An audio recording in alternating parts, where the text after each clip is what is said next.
క్రైస్తవుడు క్షణమాత్రం ఉండేటువంటి వాటిని దేన్ని పట్టించుకోడు. క్షణమాత్రం ఉండే శ్రమను కానీ, క్షణమాత్రం ఉండేటువంటి సుఖాన్ని కానీ, క్షణమాత్రం ఉండేటువంటి సంతోషాలని పట్టించుకునేవాడు క్రైస్తవుడు కాడండి. మరి దేన్ని మనం ఆలోచిస్తామంటే నిత్యమైన మహిమ భారం మీద మన దృష్టి ఉంటుంది. కనుక ఈ లోకంలో ఉండొద్దా అంటే ఉంటాం. క్షణికమైనవి అన్నిటినీ వాడుకుంటాం. భోజనాన్ని ఇచ్చాడు దేవుడు, భుజిస్తాం. దేవుడు వస్తువుల్ని ఇచ్చాడు, వాడుకుంటాం. దేవుడు ఇచ్చిన ప్రతి ఈవిని బట్టి, దేవుని ఇచ్చిన ప్రతి ఆశీర్వాదాన్ని బట్టి మన జీవితాన్ని జీవిస్తాం. కానీ వీటన్నిటినీ అనుభవిస్తూనే దేన్ని చూస్తూ ఉంటాం?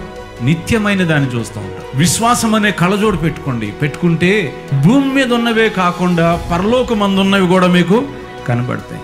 అపోస్తలుడు అంటాడు, మీరు క్రీస్తుతో కూడా లేపబడిన వారైతే పైనున్న వాటి మీదే గాని భూమి మీద ఉన్న వాటి మీద మీ మనసును పెట్టుకోవద్దు అన్నాడు. అటు చూడాలంటే వెలిచూపుతో సాధ్యం కాదు. అది విశ్వాసంతో చూస్తేనే పైనున్నవి కనబడతాయి. విశ్వాసం అనున్నది అదృశ్యమైనవి ఉన్నవనుటకు రుజువై ఉన్నదని దేవుని వాక్యం చెప్తూ ఉన్నది కనుక మనము దానిని అభివృద్ధి చేసుకోవాలి, కల్టివేట్ చేసుకోవాలి. ఆ హ్యాబిట్ని